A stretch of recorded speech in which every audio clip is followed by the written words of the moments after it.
back-to-back. They have won the Stanley Cup.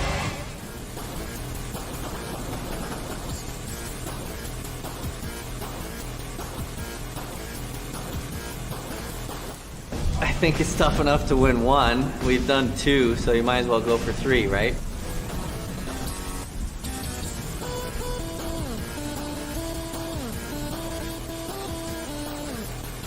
Our time, baby, back to back. That's how we do it. What do you think of this team? Unbelievable. Nobody can beat us. Back to back years.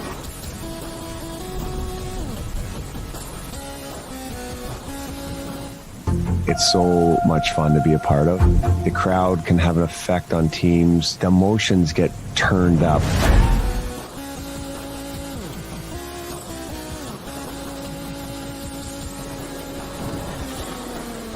And then last year they gave Vezina to somebody else. Number one bullshit. Number one bullshit.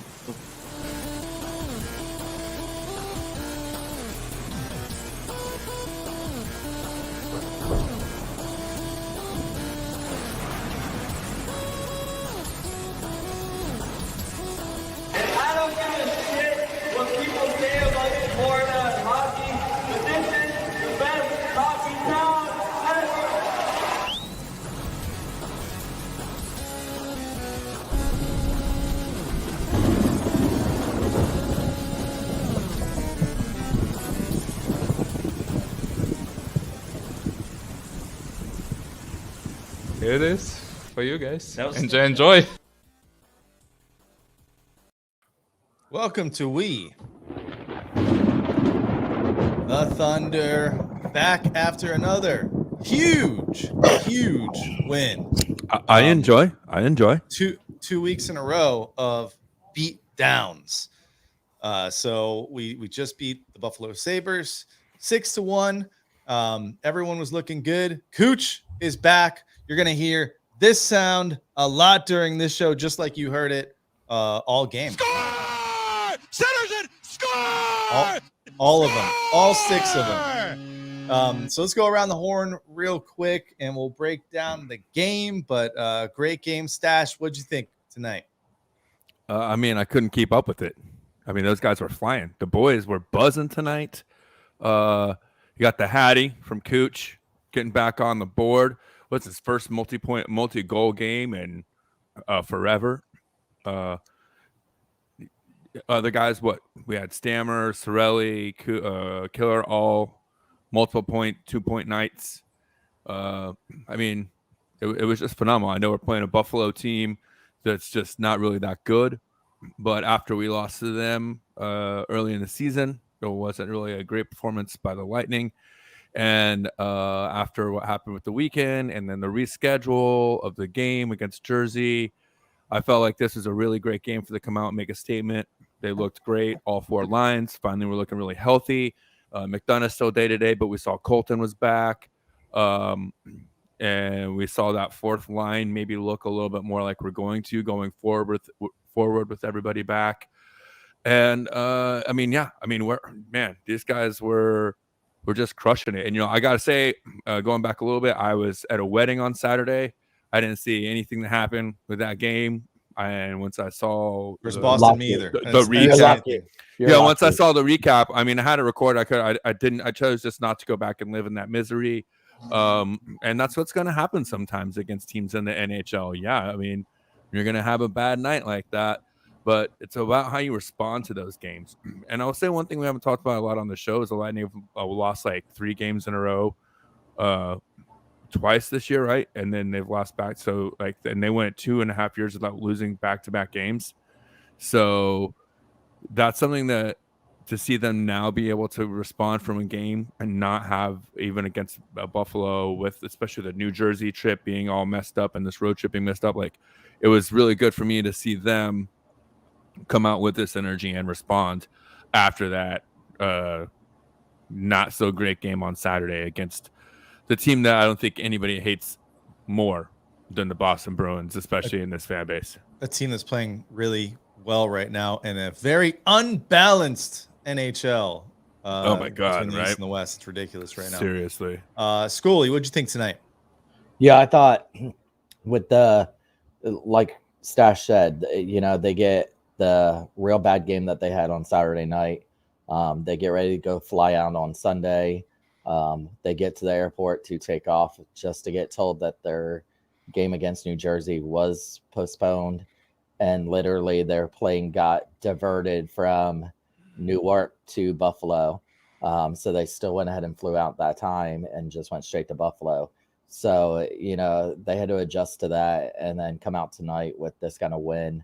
And I just saw a quote from Stammer because Polak got injured during the game, and he said it's just something that they've had to deal with this year with COVID and everything else. Grinding through something is what he's saying Polak was. But, Saturday's game, we had Schuster in for McDonough. We didn't have Colton still wasn't back. Bogosian wasn't back. I think tonight getting Bogosian, I saw quotes all day today of Bogosian wanting to play against Buffalo and wanting this win really bad. So I thought that was something that was in the locker room for Bogosian was to win this game. He really wanted this win. So it was nice to see them go into Buffalo and take this game and now head back. Yeah, absolutely. So we'll break down the game. Got some announcements, and I see you guys in the chat. What's up, everyone? Ty's out there. Ty, guess what? We have a phone number now. Yeah. And feel free to dial in and tell this us what is you the thought of one game. we're really happy to see in the chat. Yeah, right Chris, there. welcome back, man. Chris is back after his car crash. Didn't happen, thankfully, when he was calling into the show. For anyone that remembers Chris from more so the We the 98ers playoff days for the Rays, kept calling in, driving home, and was in a bad car accident. So we're glad you're feeling better, man, even though you're a real pain in the ass. But call in if you can. Not his number one fan. He's always good here. So, and I got a special announcement for the women too. I know we have a lot of ladies that are Lightning fans that listen to the show and watch. We've got something special planned for you guys. These guys don't even actually know yet. So more to come on that. Tonight's game. I mean, I can just kind of play the sound effects all night, right? Just nonstop goals. It was horns. So we talked about Colton coming back, Bogosian coming back. McDonough was still out, but it looked like he was traveling with the team, which is he was skating. A good thing. Vasi 11-1-1 versus Buffalo. It's so funny because I feel like we see that against like once every 2 weeks we see like Vasi's record against another team, and it's just like ridiculous. Like he's never lost against them, or he's only lost against them once. Yeah. Buffalo also in that category. And then everyone got thrown off by the national anthem at the beginning of the game where they played everybody. Come on. Yeah, they played the United States national anthem, and then they played the Canadian anthem. And everybody was thrown off by that. But I don't know why. If you look at a map, and I posted it, here's Buffalo, here's Canada. Right there. It's just like a small body of water in between. But that shouldn't even, I brought one of my buddies to his first game who knew nothing about hockey except for that it was a Canadian sport. And he's like, they don't play the Canadian national anthem. I mean, when we play Canadian team, we do in Tampa. But, I mean, come on, it is a Canadian sport. So there's northern teams that have that long historic thing. A lot of them tend to play both national anthems. I thought Buffalo was the only one that plays it, unless the visiting team is Canadian. Right. And vice versa for U.S. teams visiting Canada. Right. I thought there was like two others up the north that do it also. There might be, but it's not like it doesn't make too much sense. Half the guys playing are Canadian, especially in Buffalo, where you're right there, right across Niagara Falls. You're in Canada. It's like a stream. I mean, it's not even like you can jump from one country to the other across that water. Not really, but don't worry. That's our last trip to Buffalo this season. Yeah. I'll be down here though for no more be a fun game to attend, I'm sure. Although remember, they beat us earlier in the season and we weren't playing too well and everyone was panicking and we weren't looking good back then, but team's looking a little bit better now. The exception was, Saturday. We will talk a little bit about Saturday, but a lot right off the bat, scores a goal. Sorelli snipes one. We're up 2-0 early. There were 2 plays in that first period where Vasi kind of saved us, literally saved us, Stash, with some saves. What? Some breakaways, some clean breakaways. That first one Yeah. was Hedman just falling right on his ass. They're on ice. And it was a Happens. clean breakaway, and Vasi, completely shuts the guy down. And then later in the period, same thing happened. It could have been 2-2 to end that first period really easily. And then it was the second period where really the floodgates opened, and it was Subban that came in net. Yes, that's PK's brother, Malcolm, career backup goalie, AHLer, and probably never going to be more than that, because he came in and got Cooch sniped right off the bat. Oh, yeah. And then Cooch scored another one. The assist from Perry. I like that little Perry Cooch connection. We've never seen that listen, before. that was filthy. Like that to me was the best the best glimpse of OG original top of his game Corey Perry that we've seen this season. And not all of his goals, that move right there, just knowing he had the time, knowing he had the space, and still having the skill to make that play and put it there for Cooch that was, man, that was amazing. Of a lot of amazing offense from the Bolts tonight, that was one of the more amazing plays that was made. Not to mention a couple of great saves in that second period by Subban that actually kept it from, he robbed Cooch of the hat trick early on. And so it could have been an 8-1 game, 9-1 game. They even were talking about it in the third period that he made quite a few saves. And then there was the one save, actually I think it was the first period. I can't remember if it's for his when he made the save of the game, basically, because Cooch had him completely undressed, and he came over and made that glove save on point. They get the save on point.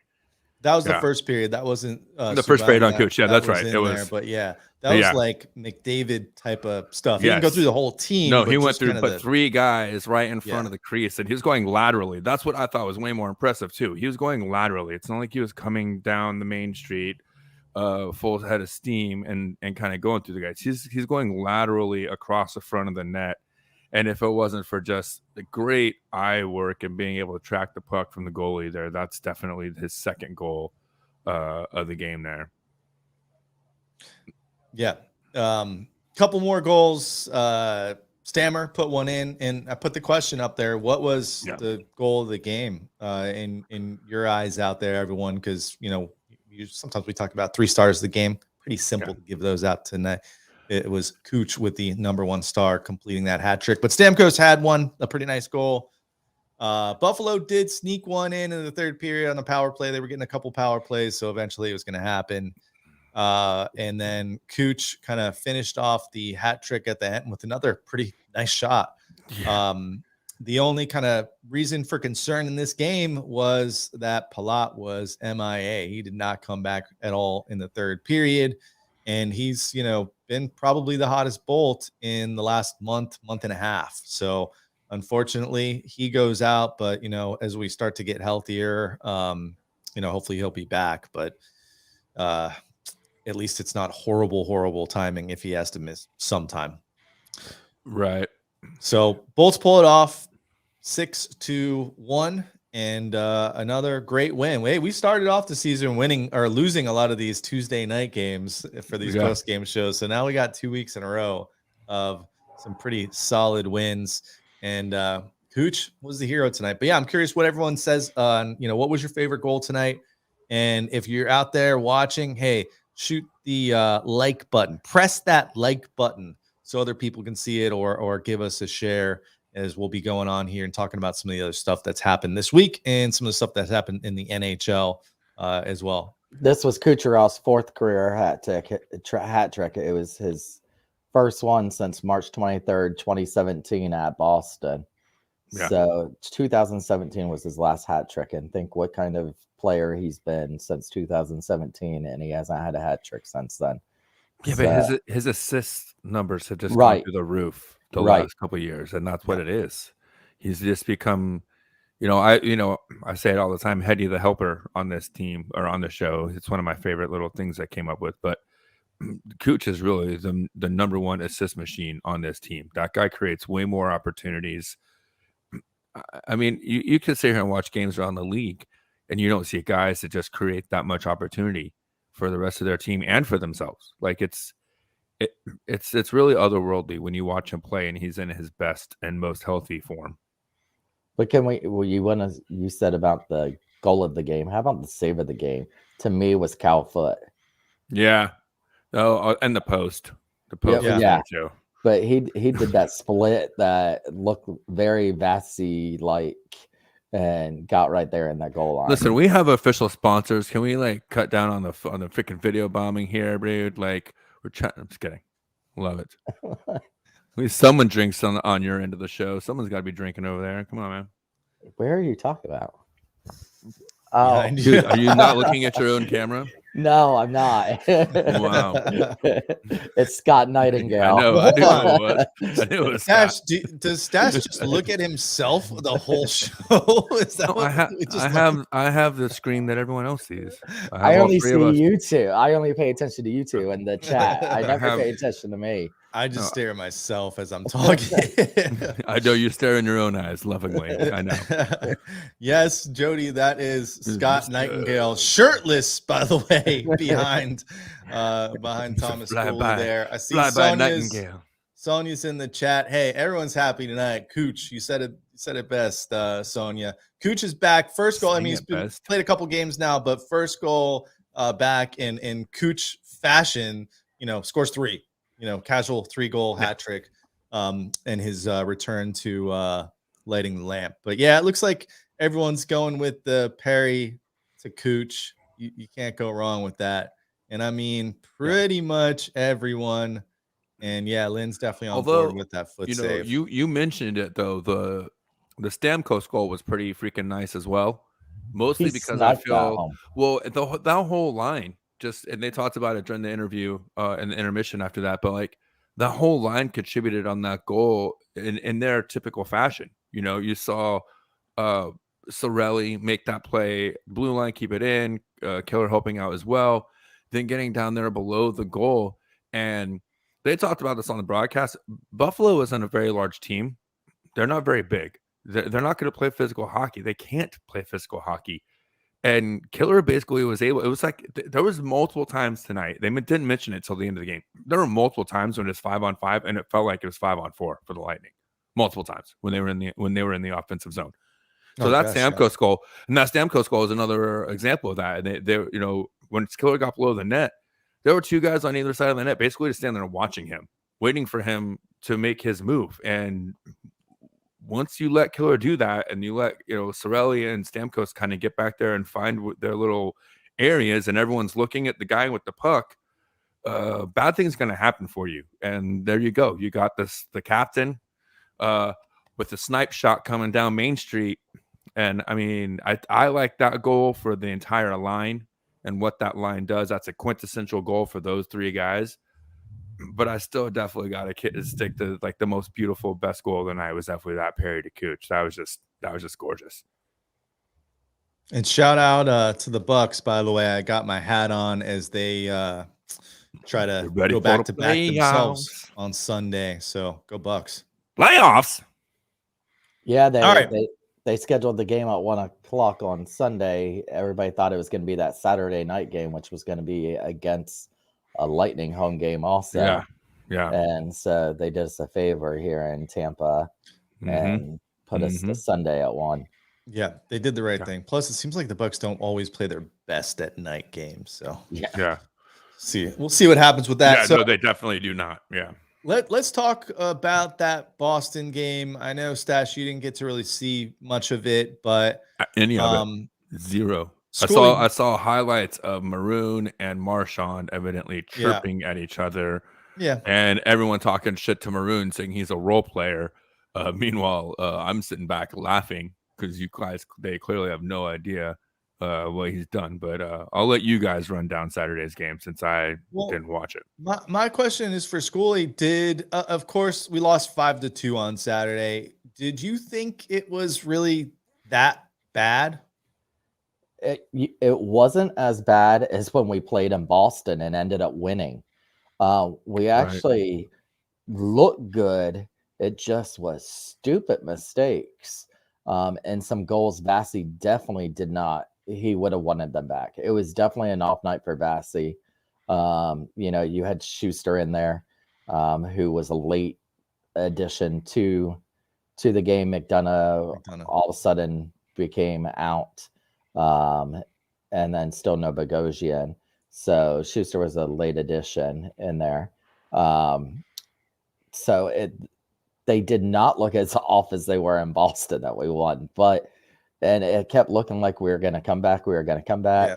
And then they would shoot a goal, and they would shoot it from the blue line and just get it in past Vassy, and it would take all the wind out of our sails. Yeah. Well, I felt the same way. It wasn't like a horrible game. It was just kind of like a combination of just bad luck and just right off the bat, Pasternak with the shot from like the blue line that gets deflected and it passes Vassy, and then he gets a rebound and scores another one. They're up 2-0, in the first like 5 minutes, it seems like. And the Lightning were getting chances even in that first period. They were getting a lot of chances, but they weren't, putting them home. And Boston, meanwhile, is scoring any chance they get. And then that Marchand, that goal right at the beginning of the second period to make it 3-0 was just like, dang, like now we're in a real hole here.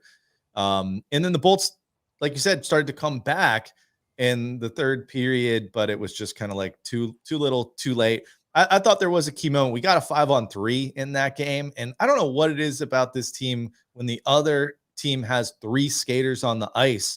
I just don't like our strategies. No, like it feels like we are, I guess we do this all the time, but we just pass.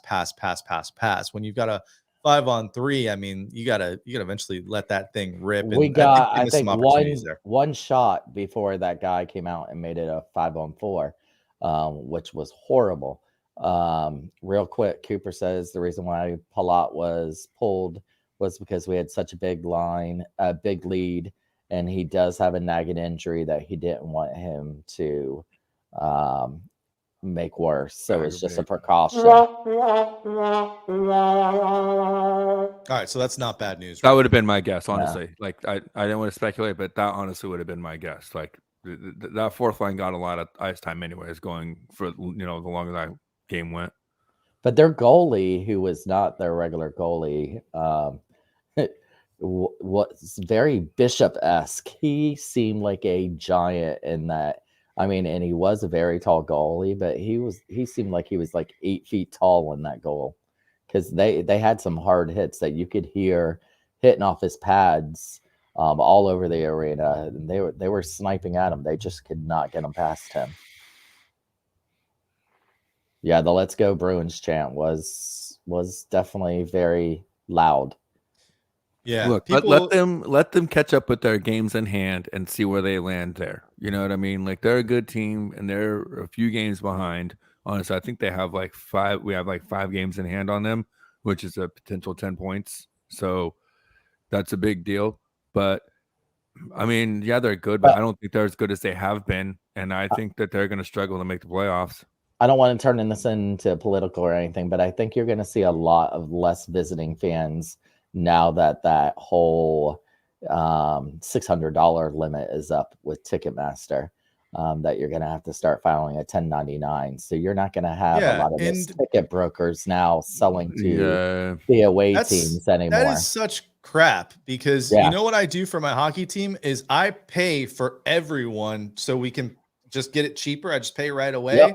And people pay me on Zelle and they pay me through this. So it's like the government's just freaking double dipping, because I'm getting taxed when I originally paid for the team. Well, think of me when I do group nights for Thunderbolts and we have 75 tickets and I have to pay them all, and then they have to pay me, and now I'm going to have to pay all that. Fuck yeah. I feel you, because So you know what though? Let's bring back something I haven't had too much of in my pocket recently. Cold hard cash, baby. That's right. But you can't use it at the arena.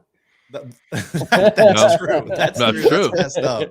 That's true. All right. So our next podcast, we'll talk about ways to scam stick the it to the man. Although they're sticking it to us lately. I mean, come on, I hate that rule. Look, hey, this is the way I look at it. If you're, there are ways to go back and stick it back to the man, to pay money on this. But then if you got a good money man or woman, person, whatever, non-binary, you got a good money person in your life, you find ways to make that money back and it all balances out.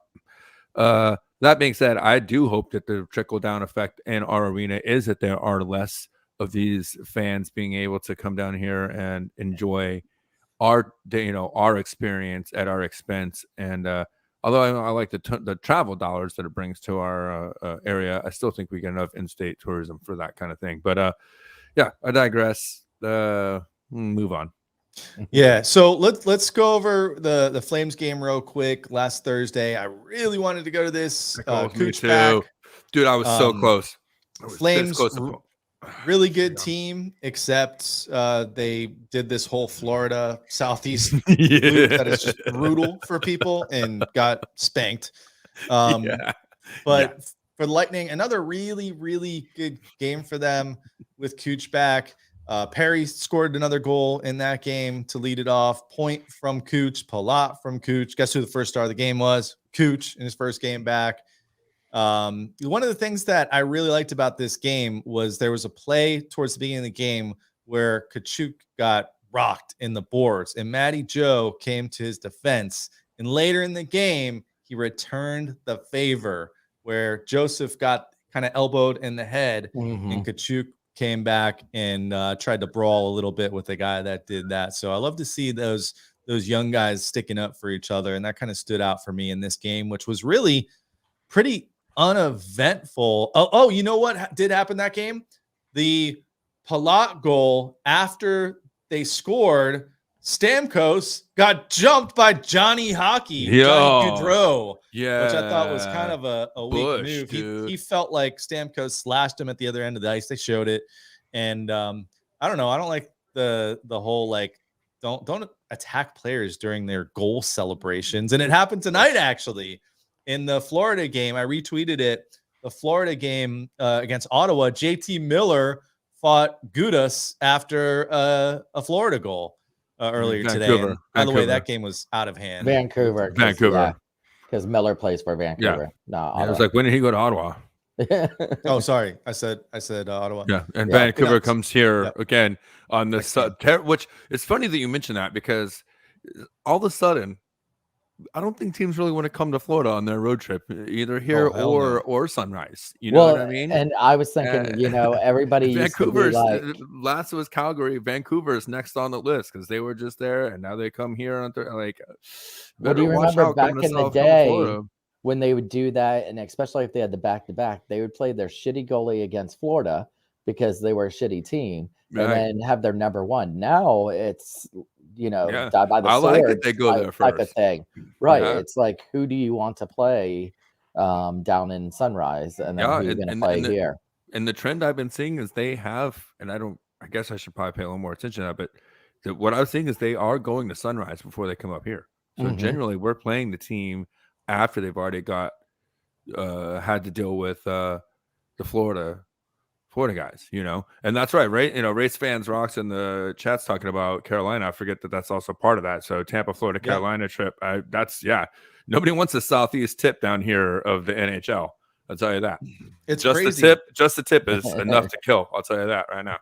It's crazy when you look at teams like Buffalo, and did you see the stands tonight? Yes. Nobody's going to Sabres games, and probably for good reason. Someone was also commenting that they have really strict COVID rules in their arena, and you've got to have 2 shots, vaccination with proof of 2 shots, and then even from the ages of 5 to 12 have to have a vaccination. St. Louis does too, though. And then under 5, all kids have to wear a mask. St. Louis had that too, and St. Louis was packed when I went. In St. Louis, if you're not vaccinated, you had to go and get a COVID test that day, a rapid test. Yeah, but see, Buffalo isn't accepting negative tests even. You have to be double shotted. So, but I also think a lot of their fan base is from Toronto also, and I think there's a lot of travel issues with Canada. Can't come across that bridge. Right. Yep, can't come across that bridge as freely as you once did. Right. That's the bridge in Long Kiss Goodnight, in case anyone is also curious. One of the best movies of all time. Samuel L. Jackson, what's her name? Dang it. Yeah, Vancouver, Colorado is also have to be fully vaxxed or negative. That's how St. Louis was. Oh, maybe that was Vancouver. So I definitely wanted to bring up the Bolts Jolts Ryan Callahan thing. That was just like one of the coolest things I've definitely seen, definitely so far this year. Maybe the last 5 years though. I think probably most people that are watching this or listening to this later probably have heard this story, but at Bolts Jolts, really great follow on Twitter. So go check him out. I tried to get him to come on the show tonight, but he couldn't come on. But what happened was before the Cooch game, where Cooch came back, he kind of made a bet that Cooch would be back with somebody on Twitter, and Cooch came back. It was $100 bet, and Bolts Jolts just said, "Hey, why don't you just donate to the Ryan Callahan Foundation?" And the guy he bet did that. They retweeted it, and then all of a sudden somebody else puts in $24 towards the Ryan Callahan Foundation and gets retweeted. And then before you know it, they're at $5,000, then $10,000. And then they put up kind of like the goal. It was like a 24-hour period kind of thing to get to $24,000, which was Ryan Callahan's number. And they did it. They went over. So kind of restored my faith in humanity a little bit, Bolts fans. So thank you for doing that, because we're living in pretty shitty times, it feels like sometimes lately. And I just thought that was like one of the coolest stories. So I'm going to still try to get Bolts Jolts to jump on with us. But man, let's keep that up. So if you're looking for a charity to donate to, Ryan Callahan Foundation, you know, why not? There's a bunch of great charities out there, but I thought that was the feel-good story of the year. Also, or you can sponsor me for I joined Sonia Bryson's Puck MS team. I saw Stash shared it today. You can sponsor myself or Sonia Bryson on the MS walk that's going to be in April, or join our team. We're going to be walking in Tampa, and it's Puck MS is her team name. That's awesome. Well, where's the link? Where's the link, School? You put it in the chat. A couple of great causes there, a couple of really good positive stories. Unfortunately, also one kind of, you know, tragic and sad story, you know, this week, you know, sticks out for Teddy Belkin here at St. Luke's, who had that tragic accident in the game, sophomore high school, and lost his life due to a freak accident. Skate to the neck, man. I mean, and that's it's just the worst possible scenario. Complete accident. Just a great kid, you know, just wonderful, wonderful, you know, ambassador at a young age, and just, you know, you hate to see that. So if there's anything you guys can do out there to help these, you know, two great charities, but also, you know, reach out, maybe help the family in their time of need as well. Hockey community likes to come together in these moments. So just I figure, you know, and the sticks out for Teddy. The NHL and the Lightning all did a moment of silence for him before Saturday's game against Boston, which was really cool for them to do. And I know a lot of my Facebook feed was people putting out their sticks outside and was showing pictures, which was really cool to see. Yeah, that's really cool. And I see you got the link in the chat there on Facebook. I threw it up there. And Sonia, still listening. By the way, I have a new sound effect for Sonia. When she comes back on the show, it's going to be this. Welcome to the show, Sonia Bryson Kirksey. Voice of an angel. Or whenever she comments. So there you go, Sonia. You got your own sound effects on the show now. All right. So what else? Oh, I put up a poll on Twitter. It's pretty controversial, and it might not matter now because I saw somebody kind of chatting about it earlier. Evander Kane. Yeah. Released. Made it through officially. Waivers. He's a free agent. He's also pretty controversial based on what was his deal? He's had sexual assault accusations and gambling issues. COVID. He had a fake COVID card. We don't care about that in Tampa Bay, though. The last one we don't care about. Not exactly the best citizen these days, but might go somewhere on a discount. The rumors are he's signing with the Edmonton Oilers tonight, Right. which makes a lot of sense. But I put the question out there, and I just have to giggle because we have 69 votes. But would you welcome him? So go to Twitter at We the Thunder Pod and speak your mind. I think most people are on the board with heck no. And there's a couple people 2-1 that would definitely welcome him on the team. I don't know. I just don't feel like, I know the Lightning really, really liked him, and at one point we're trying to trade for him, but it just doesn't seem like a move the Lightning would make. Multiple things. I mean, there's that. There's the whole baggage and everything else. But B, this team is already when healthy, having to scratch really good talent. Why do you try and force an outside guy to come in mid-season when I feel like there's other areas that if you're really going to pull a trade deadline move or something like that, there's other things that you can do. I would say forward depth is not an issue for this team. That's just the way I look at it. So I just don't see him really making sense for the Lightning to really go. Yeah, you know what I'm saying? Like I mean, I don't know. That's the way I look at it. If they brought him in, if there was a need for him, I would be like, yeah, man, you gotta just figure it out, bring him in and make it work, right? And maybe take a chance on him. But we don't need him. Edmonton needs an Evander Kane. Yeah.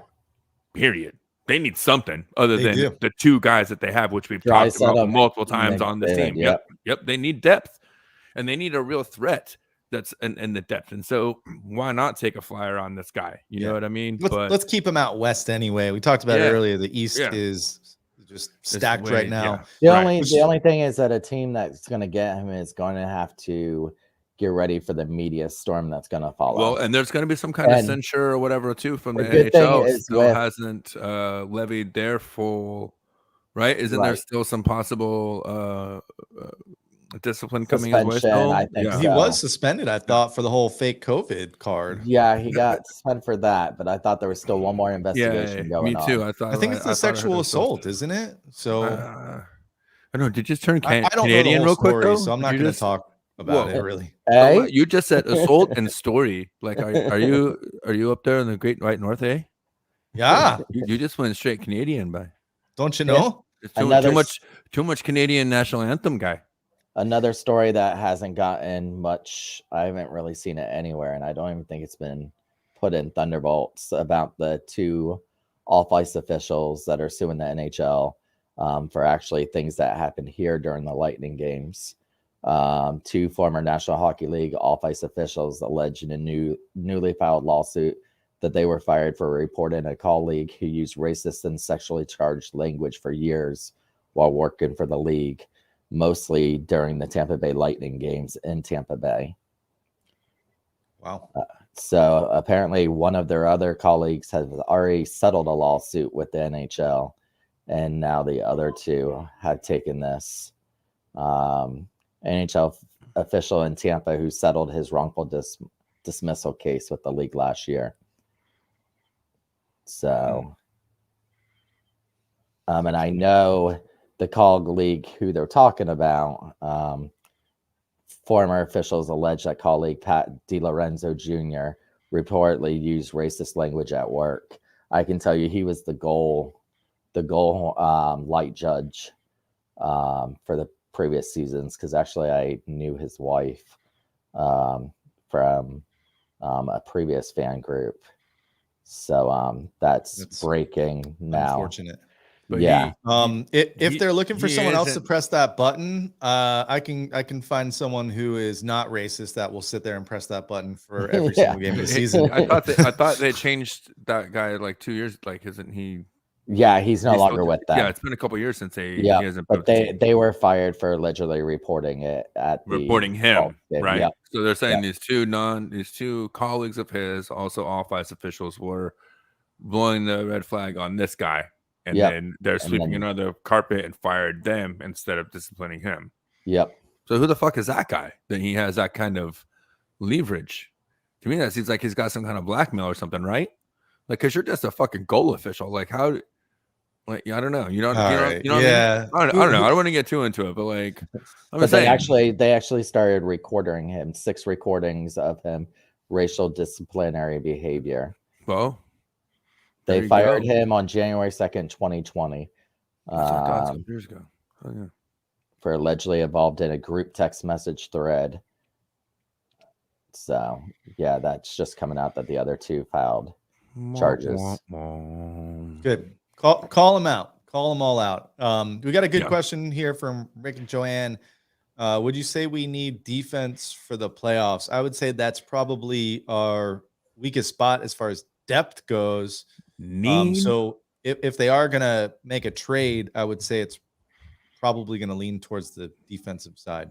Yeah, I think you're going to see a trend that JBB is already following, and that's that if he's going to make any moves at the deadline, it's going to be for the blue line. I think, and honestly, you can go look at Cap Friendly. You can go look wherever they do the Lightning rosters, and you can see where our team and how it's built. I think I brought this up earlier this season. I can't remember if I did or not, but I've been looking at this for a little while. Almost every single forward, except for maybe I think there's 4 guys right now on our team that the Lightning traded for or acquired, not via the draft.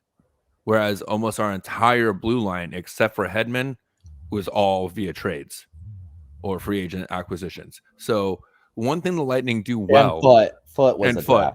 Yeah. Okay. There you go. Foot. So, but he's just kind of making his way up to the full roster now. So yeah. So the one thing that the Lightning do is they draft and develop forwards, and then they scout and acquire veteran defensemen. And I think that's what you're going to see if there is a move that's made, which I don't know this year that you do make that move, but if there is a move made, it's going to be to add some kind of extra depth to that blue line for a playoff run. I think if they did do something, it would be like a rental, but it's not going to be like a household name player. It's going to be kind of like a solid veteran defender, maybe almost like a Bogosian. If they can find a Bogosian we got off waivers, or like a Savard was last year, right? So Savard, and honestly, you can't afford a Savard. Well, here's the thing, though. The only thing that you might be able to do, and this is just the GM and me talking. That's it. Pally. Yes, you do it. You do a trade for trade, a rental for rental, if you will, or even if you can get Pally on a trade and sign, and he's to a team that he's willing to sign with, and then, but I don't even know who might be available and who's really selling that much right now that would have a guy on the blue line that would be worth something like that to make that big of an impact.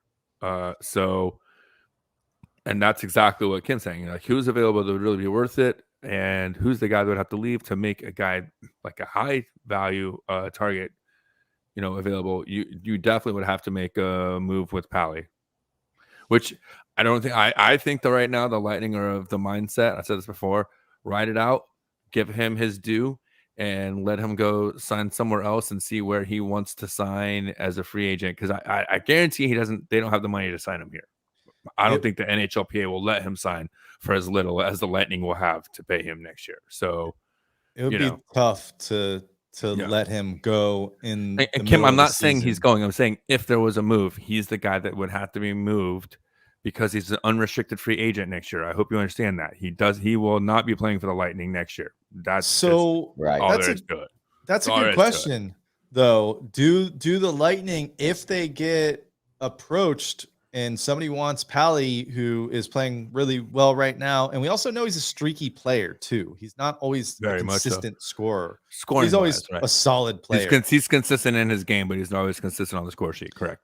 Would you? I mean, obviously it takes 2 to tango, but what if a team comes to the Lightning and says, "Hey, we want Palat, and we're willing to dump this, $5 million a year older, veteran defenseman right into your lap."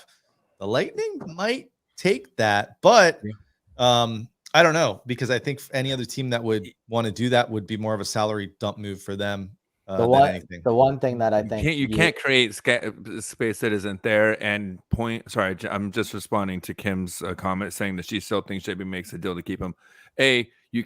You have to pay players what they're worth in the market. That's the NHLPA will enforce this. Like, sure, you can take a pay cut like Stamkos, like by a little bit, but that guy's worth still $5.5, $6 million on any team. He would have to play for $3 million a year to stay here in the cap next year, and that's even with space for other guys that need a little bit of finagling as well. There's simply, with points raised kicking in next year, there just really isn't any room unless somebody else goes. Somebody's going to have to go, and he's the unrestricted free agent. So it's just the way it is. I just don't see. Yeah, with any him not version. being a restricted free agent, Yeah. we do not have any success with the unrestricted No. free agents. The thing that I can see happening is the big name coming out that's demanding a trade right now is Klingberg from Dallas. Could we see a Palat trade? You know, we're very close with the coach over there. Who? Well, hold on. Stop. Who's that? I'm gonna let you finish that thought, but can we just check in on Bonus real quick? Can we just check in to see how he is? How's Bonus doing? Fined $25K. Yeah, for a little $25,000 lighter temper for tantrum a couple of stick whacks. And can I just say, really good there, Shooter, because we did not plan that at all. So literally, when you guys were talking, I was like, "Who's up for a trade?" And I was like, "Oh, Klingberg was just." And we know their coach pretty well over there. So that's why we're getting the sponsors here. Okay? Yeah, that's why we're getting the sponsors. We're big time in it. So I can see maybe a one-on-one. I mean, Klingberg's $4.8 million, so you're going to save a little bit. This is the last year of his contract, also. So you save a little bit of money there and get the defenseman that you need. Yeah. It'll be interesting to see if they do something, and if Palat's the guy to go. I don't think it's I don't think so either. Like, again, there's business and there's loyalty, and I think if this wasn't a three-peat team, then maybe that move probably definitely happens, right? If the team hasn't won a cup before, I think you're going to make that move. What can we do, right? Now you're looking at dynasty. You're looking at legacy. You're looking at something different here, right?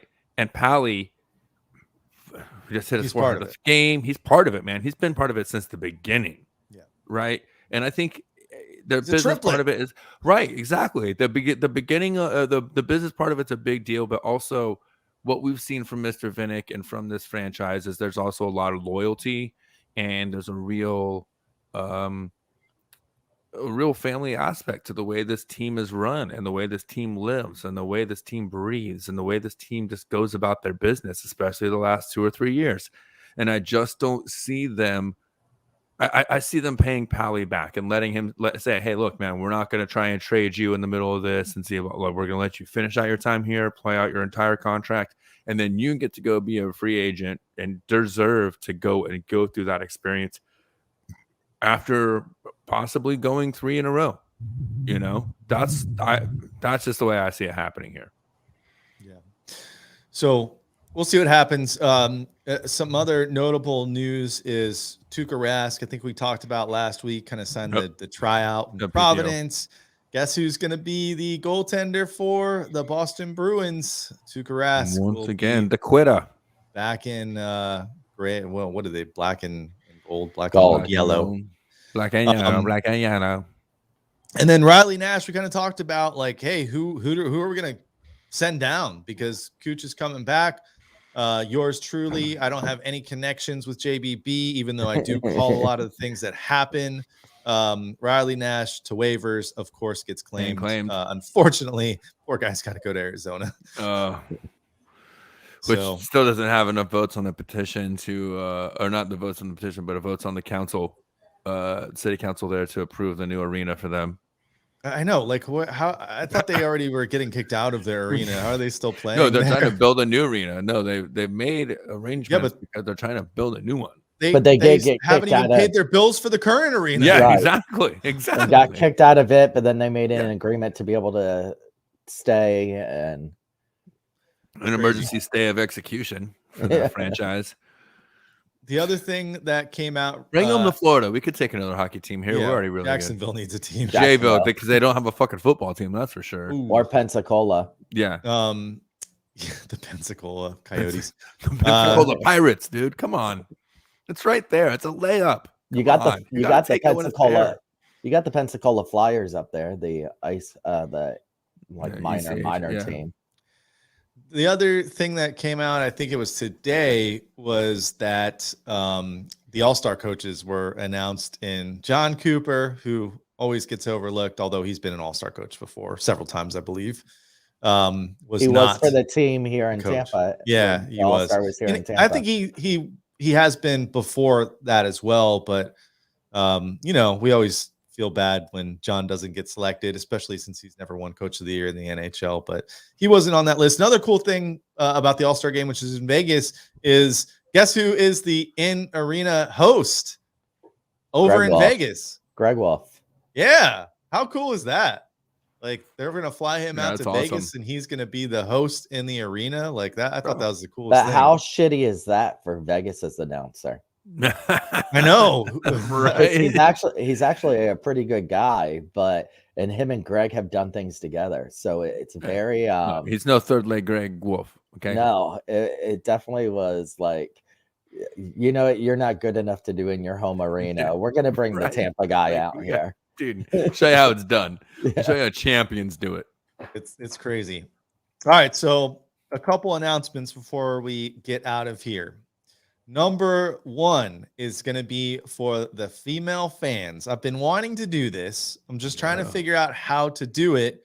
My daughter, of all people, has came up with the perfect way to do it. So anyone that is a woman, we're going to keep it to just the ladies. Guys, don't worry. We'll do something for you guys in March. But any woman can participate. The reason why I like to do this is because women that I know that are Bolts fans, they feel slighted. They feel like, us guys and even other women think they don't know what they're talking about. Even Mrs. Stash has confronted me like that before. Just real quick, not to step on you, but this just happened to her the other day at her store. She works for Michael's, has a framing counter, had someone come in and bring her a jersey to get framed, and was trying to talk about who wears this number. She's like, oh, it's Hedman. He's like, no. Oh, it's like, no, it's Hedman. Oh, just like kept mansplaining her like she didn't know what she was talking about. I'm like, we've done it before. Mrs. Stash can run down that roster as good as any other fan in the NHL on their team. Yeah, so this is going to be a fierce competition. I'm sorry for Mrs. Stash. You're going to have to know a little bit more than just player numbers for this. It is going to be Lightning trivia, and it is also going to be some NHL trivia, more around kind of like the rules and stuff like that. And we're going to do it on Kahoot.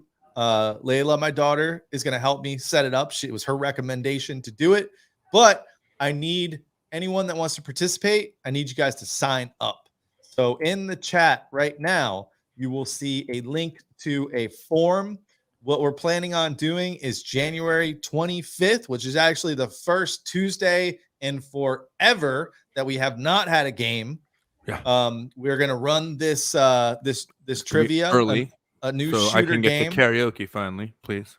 So you'll start to see me tweeting that out there and put it out there on Facebook to get some people signed up to do this, so we get a good crowd. I will find some cool prizes, which, by the way, we got some stuff from our folks at Letty Dressing.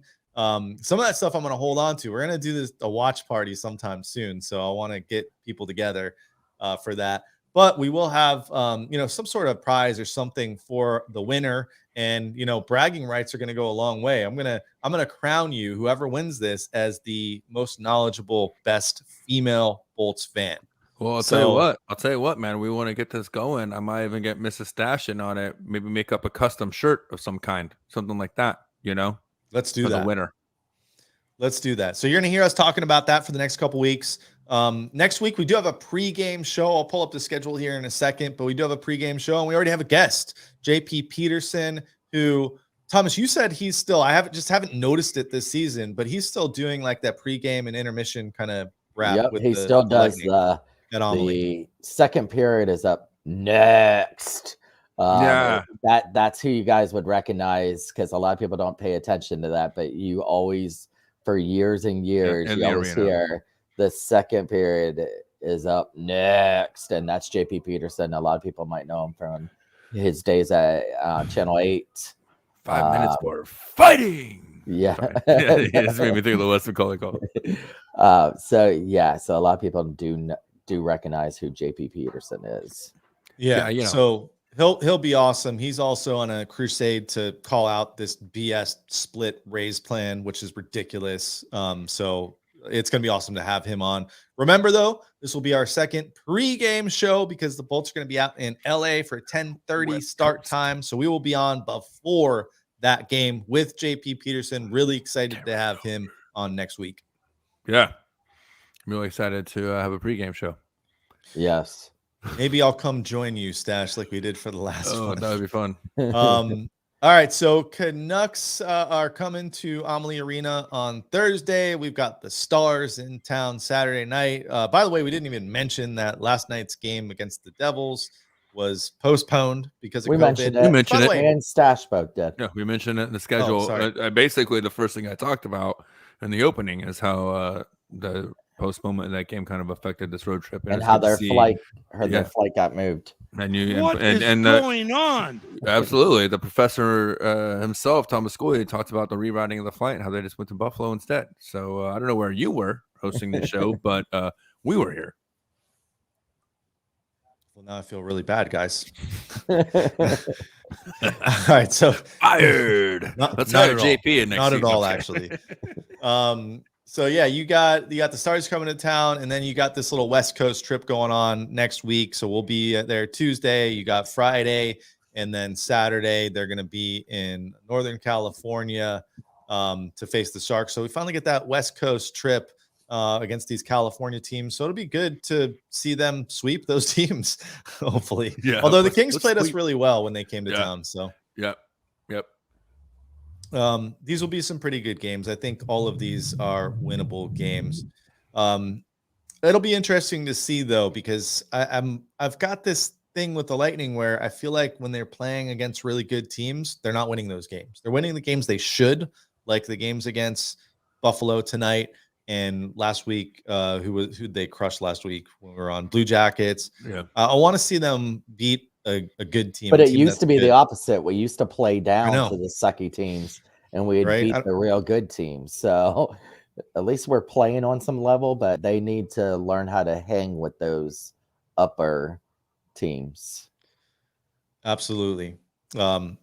Red flags there. So stay tuned for that. The other thing that we just started to get set up is if you're going to Nashville, we are starting to organize a little get together / bar crawl for some debauchery in Nashville. So if you are going to that, make sure you follow our page so you can find out more details on that. We've got the event set up, but we don't really have the plan quite yet. But all that's going to come to shape in the next couple weeks. So stay tuned for that, and we'll get together on Friday night. As of right now, AccuWeather is predicting sleet and snow the night of the storm, the night of the game. Yes. Awesome. So yeah, it's supposed to rain earlier in the day and then turn into sleet and snow with I think it said 19 degrees. Let's see. It's January 11th. AccuWeather has been very. I'm just saying. I'm January saying 11th. they've done 2 months out. They have been very accurate with some of the other things months in advance. So I get it. I'm not saying one way or the other. I'm just saying I'm still staying a little bit positive. And just thinking, hey, let's give it a couple more weeks before we start really. I've been watching it and packing our mucklucks. That was one of the days they have not adjusted. Was that night, and I was like, So, Listen, wherever Shooter goes, the warm weather follows. Unfortunately for you, I'm sitting right next to you, so that might just be a fucking wash, my friend. It's gonna sleet. There will be sleet, and not like nice fuzzy or nice soft snow. It will be like nasty sleet. The rain would be for Shooter, the snow would be for Stash. You put it together, and we got the sleet. Fucking sleet. And, All right, so and Kim 35. corrected me here. Calgary, we beat down, and they're good. I don't. No, I was just looking West at Coast though. Well, West Coast. Are okay, you good? right. They're a Western team. You're right, and I'm not. I was just kind of looking at the schedule here, and you're not necessarily wrong. You know, I mean, we started November off by beating the Capitals and Toronto, but then we lost to Carolina, beat Florida in overtime.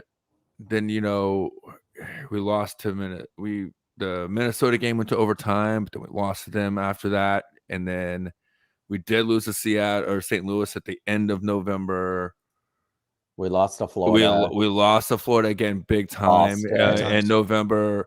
We barely we got shut out by Ottawa. I mean, so like the Rangers we lost to twice. So you're not necessarily wrong. Like we're winning the games we're supposed to. The games that are the tough ones, we're like 500 against those in those games. So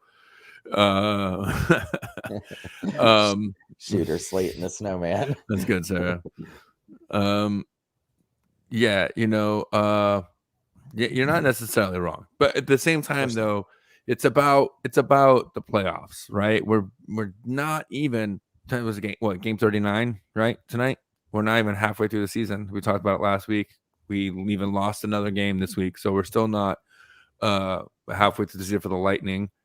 A lot of other teams behind us still, even with us having games in hand on them. So, to me, it's just about keeping like Coop says, munching the points. Don't really care where those points are coming from, just as long as you're getting them and you're playing consistent hockey throughout the season. And then once you get to playoffs, then you start, hey, this is a 7-game series. Now you can start fine-tuning your game to those specific teams and those specific matchups and the wars that you're going to have. Right now it's just night in, night out, trying to be as consistent as you can and munching those points. Yep. Let's get out of here. We got a long way to go. Yeah, let's ride. Cool. All right. Anything else, guys? Did we miss anything? A lot of action this week, even though we didn't play one of our games, went 2-1 overall. You can't really complain about that. No, I think we got it all. One last thing is the Rays bullpen catcher today passed away at the age of 28 years old. So we have a lot of Rays fans that also are Lightning fans.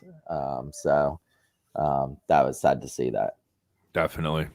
Big part of that franchise, that organization, and that clubhouse. Yep. All right. Well, the good news is the Bolts win 6-1. We'll be back with a pregame show before the Kings game next week with JP Peterson. Until then, this has been We the Thunder. Don't forget to be the Thunder. That's it.